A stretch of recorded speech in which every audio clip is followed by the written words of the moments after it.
మీకు తెలిసిన పదాలతో ఇంగ్లీష్ నేర్చుకోండి. మీకు తెలిసిన పదాలండి.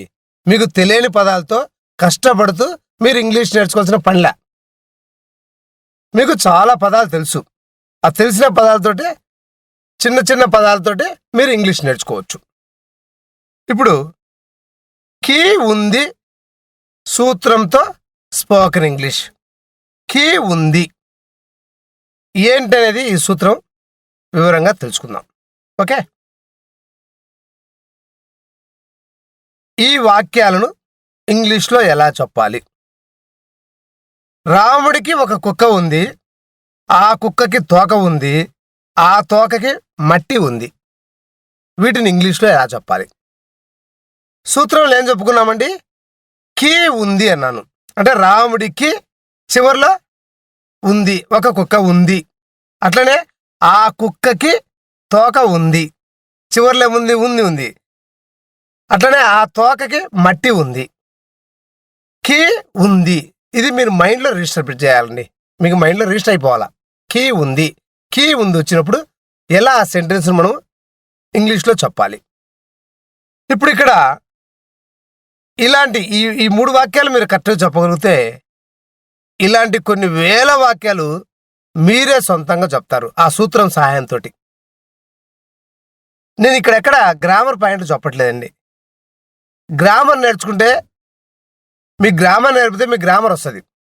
మీరు ఇప్పుడు ఏమన్నా ఎగ్జామినేషన్కు వెళ్ళి పరీక్ష రాయడానికి వెళ్ళేటట్టయితే ఓకే, ఇంటర్మీడియట్ 10th క్లాసు ఇలా చదువుతూ ఉంటే మీరు గ్రామర్ నేర్చుకోవాలా ఎగ్జామినేషన్ పాయింట్ ఆఫ్ వ్యూలో. అలా కాకుండా చదువంతా అయిపోయి ఇప్పుడు ఇంగ్లీష్ రాక బాధపడుతున్న టైంలో మరలా మీరు గ్రామర్ నేర్చుకుంటే ఎలాంటి ప్రయోజనం ఉండదండి, ఎలాంటి ప్రయోజనం ఉండదు. కాబట్టి ఇలా ఒక టెక్నిక్స్ ద్వారా యాక్చువల్గా భాష అనేది మాట్లాడితే వస్తుందండి. అయితే మాట్లాడితే ఎక్కడ తప్పు వస్తున్న భయంతో మనం మాట్లాడడం లేదు. మీలో చాలామందికి నాకు రెగ్యులర్గా మెసేజ్లు పెడుతూ ఉంటారు, ఇంకా కొత్త కొత్త వీడియోలు పెట్టండి, తర్వాత నేను బాగా చదువుకున్నాను కానీ ఇంగ్లీష్ మాట్లాడలేకపోతున్నాను. ఓకే సరే, ఎనీహౌ ఇప్పుడు మీకు ఒక చిన్న పేపర్ తీసుకోండి, ఈ 3 వాక్యాలు రాయండి. ఈ 3 వాక్యాలు మీరు ఇంగ్లీష్లో ప్రయత్నించండి. మీరేం తప్పులు రాస్తారు అనేది నేను తర్వాత చెప్పే ఎగ్జామ్ తోటి మీరు కంపేర్ చేసుకోండి. చాలామంది మీలో నేను గమనిస్తుంటాను, ఈ విషయం చెప్పగానే ఈ పేపర్ మీద రాయడం ఎందుకు, ఈ టెస్ట్ చేసుకోవడం ఎందుకు, చివరిలో వీడియో చివరిలో చూస్తే ఆన్సర్లు ఉంటాయి కదనే భావన మీలో చాలామందికి వస్తుందండి. కొంతమందికి దానివల్ల ఎలాంటి ప్రయోజనం లేదండి. మీరు ప్రయత్నం చేసినప్పుడే ఏం తప్పు చేశారనేది మీకు తెలిస్తే అప్పుడు ఈ చిన్న తప్పు ఏమైతే మీరు చేశారో ఆ తప్పును సరి చేసుకుంటే మీరే సొంతంగా, అంటే ఒక విధంగా చెప్పాలంటే ఇప్పుడు ఆన్సర్లు మీరు చూడడానికి వెళ్ళారంటే సైకిల్ నేర్చుకోవడానికి గ్రౌండ్కి వెళ్ళి సైకిల్ తొక్కేవాళ్ళని చూసినట్టు ఉంటుందండి లెక్క. ఇప్పుడు మీరు ఎగ్జాంపుల్ రాస్తే మీరు సైకిల్ గ్రౌండ్లో నేర్చుకుంటున్నట్టు లెక్క. ఓకే, రాయండి. రాస్తున్నారా? ఓకే, ఒక 10 ఒండు లెక్కేస్తాను, ఈ లోపల రాసేయండి. 1 2 3 4 5 6 7 8 9 10. ఇంత చిన్న వాక్యాలకు ఈ విధమైన టెస్ట్ పెడుతున్నారు, ఇట్లా రకరకాలు ఉంటున్నారు. కాదండి, ఈ 3 వాక్యాలు మీరు సొంతంగా చెప్పగలిగితే కొన్ని వేల వాక్యాలు, ఎలాంటి వాక్యాలు కూడా చెప్తా చూడండి. అదేవిధంగా ఒక చెట్టుకు కొమ్మలున్నాయి, కొమ్మలకు రెమ్మలున్నాయి, రెమ్మలకు ఆకులు ఉన్నాయి, ఆకులకు గీతలున్నాయి, గీతలకు సైడ్ గీతలున్నాయి. చూసారా? అట్లనే ఏదైనా సైకిల్ ఉంది, నాకు సైకిల్ ఉంది, సైకిల్కు 2 చక్రాలు ఉన్నాయి, సైకిల్కి ఒక బెల్ ఉంది, సైకిల్కి ఒక లైట్ ఉంది, సైకిల్కి 2 గాన్లు ఉన్నాయి. చూసారా? ఇట్లా ఎన్నైనా ఏదైనా ఏ టాపిక్ తీసుకున్నా, ఏ ఒక వస్తువు తీసుకున్నా కూడా దాని గురించి మనం చెప్పేటప్పుడు ఉంది ఉంది ఉంది అంటాం. నా దగ్గర ఫ్యాన్ ఉంది, ఫ్యాన్కు 3 రెక్కలు ఉన్నాయి అంటే అది సింగులర్ కాకుండా ప్లూరల్ చెప్పాం. మొత్తానికి ఉంది, ఉన్నాయి అంతా ఒకటే కదా. ఉంది అన్నప్పుడు సింగులర్, ఉన్నాయి అన్నప్పుడు ప్లూరల్. ఓకే, అందరు రాసి ఉంటారని భావిస్తున్నాను. ఒకళ్ళిద్దరు చెప్పిన తర్వాత కూడా వీడియో చివరిలో పోయి చూస్తుంటారు. ఇంకా వాళ్ళని మనం ఏమీ చేయలేం. ఓకే, సరే. ఇప్పుడు మీరు రాసిన వాక్యాలను నేను సూత్రం సాయంతో ముందు ఎక్స్ప్లెయిన్ చేస్తానండి. ఆ తర్వాత ఎగ్జాంపుల్ చెప్తాను. ఓకే, కీ సూత్రం లేదా కీ ఉంది సూత్రం. ఓకే, తెలుగు వాక్యంలో మొదటి పదానికి చివర్లో కీ అనే అక్షరంతో వచ్చినట్లయితే సాధారణంగా జనరల్గా have, has, had, will have. Present tense అయినప్పుడు హ్యావ్, హ్యాజు. పాస్ట్ టెన్స్ అయినప్పుడు హ్యాడు. ఫ్యూచర్ అయినప్పుడు విల్ హ్యావ్ అనే ఇవన్నీ క్రియలండి. Have, has, had, will have అనే క్రియలు. దీనిలో సందర్భాన్ని తగ్గట్టుగా ప్రజెంట్ టెన్స్ అయినప్పుడు హ్యావ్, హ్యాజు. పాస్ట్ టెన్స్ అయినప్పుడు హ్యాడు, విల్ హ్యావ్ అనేది ఫ్యూచర్.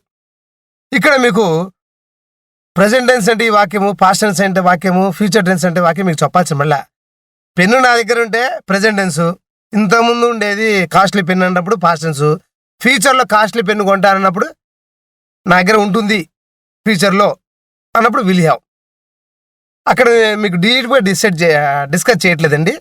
ఇప్పుడు మీరు గుర్తుపెట్టుకోవాల్సిందంటే ప్రజెంట్ టెన్స్లో హ్యాజు, హ్యావ్ ఇంతకుముందు చెప్పిన వాక్యాలు ప్రజెంట్ టెన్స్. సింగులర్ అయినప్పుడు హ్యాజు, ప్లూరల్ అయినప్పుడు హ్యావ్. ఓకే, అనే క్రియాపదం సాధారణంగా వస్తాయి. ఇలా గుర్తుపెట్టుకుంటే ఇంగ్లీష్ నేర్చుకోవడం సులభం. ఇప్పుడు ఇంతకుముందు చెప్పిన సెంటెన్స్లో అన్నిటికీ హ్యాజ్ వస్తుందండి. ఓకే, సరే. ఇప్పుడు ఈ వాక్యాలు చూద్దాం. ఈ వాక్యాలను ఇంగ్లీష్లో ఎలా చెప్పాలి? రాముడికి ఒక కుక్క ఉంది. రాముడికి ఒక కుక్క ఉంది. ఆ కుక్కకి తోక ఉంది. ఆ తోకకి మట్టి ఉంది. ఆ మట్టికి ఇంకా ఏదో ఉంది. దాని గురించి ఇప్పుడు డిస్కషన్ వద్దు. లైఫ్లో మీరు మర్చిపోకుండా ఉండడం కోసం ఇట్లా ఒక డిఫరెంట్గా చెప్పిండండి సెంటెన్స్. రాముడికి ఒక కుక్క ఉంది అన్నప్పుడు కీ ఉంది అన్నప్పుడు హ్యాజ్ రావాలండి. కీ ఉంది, రాముడికి కీ చివర్లో ఉంది. రాముడికి ఒక కుక్క ఉంది అన్నప్పుడు రామ హ్యాస్ వన్ డాగ్. ఆ కుక్కకి తోక ఉంది అంటే దట్ డాగ్, కీ వచ్చింది కాబట్టి హ్యాజ్, తోక అంటే a tail, that dog has a tail. ఆ తోకకి మట్టి ఉంది. ఆ తోకకి అంటే దట్ టైల్. అక్కడ కీ ఉంది కాబట్టి హ్యాజ్, మట్టి అంటే మడ్. ఆ తోకకి మట్టి ఉంది. ఒకటే గుర్తుపెట్టుకోండి. మీకు డౌట్ రావచ్చు, సార్ రాముడికి ఒక కుక్క ఉంది అన్నారు, రాముడికి పంపాము అన్నప్పుడు ఏంటి? మన రూల్ మారుద్దండి. రాముడికి కీ ఉంది అనే పదాలు మీరు గమనించాలి. చివరిలో ఉంది అనే పదం ఉందా లేదా చూడాలా. ఉన్నప్పుడే ఈ రూల్ అప్లై చేయాలి. అప్పుడు రాముడికి పుస్తకాన్ని పంపారు వచ్చింది, ఉంది లేదు అక్కడ. సో ఆ రూల్ వేరండి. ఇప్పుడు ఇక్కడ మీకు అర్థమయ్యేటట్టు చెప్పడం కోసం ఈ రూల్ చెప్పాను. కీ ఉంది అన్నప్పుడు ఈ రూల్ వాడమన్నాను. కీ ఉంది అనకుండా ఇంకా వేరే ఏదైనా ఉందనుకోండి, చివర్లో వెర్బు అంటే రాముడికి పంపారు. ఇలా మీరు ఏదైనా ఒక పదం తీసుకోండి. మొదటి పదానికి రాముడికి, పుస్తకానికి అట్ట ఉంది, పుస్తకానికి పేజీలు ఉన్నాయి, పుస్తకానికి మీ ఇష్టం అండి ఏదైనా తీసుకోండి. పెన్ను తీసుకోండి, పెన్నుకు క్యాప్ ఉంది, పెన్నుకి రీఫిల్ ఉంది, రీఫిల్కు ఇంకు ఉంది. చూసారా? ఇట్లా ఏదైనా కీ ఉంది అంటే హ్యాజ్ వాడండి. ఇవి జస్ట్ శాంపిల్ లెసన్స్ ఏనండి. మా మెయిన్ లెసన్స్లో కొన్ని బిట్లు ఇక్కడ చెప్తున్నాను. మీకు పూర్తి వీడియోస్ కావాలంటే పక్కనున్న నెంబర్కు మీరు వాట్సాప్ మెసేజ్ పెట్టండి. Send Telugu to English full details అని నేను ఆ ఫీజు వివరాలు అవన్నీ పంపిస్తానండి. ఓకే, తర్వాత వీడియోలో ఇంకో పాయింట్ గురించి డిస్కస్ చేద్దాం. అంతవరకు బాయ్ బాయ్ బాయ్.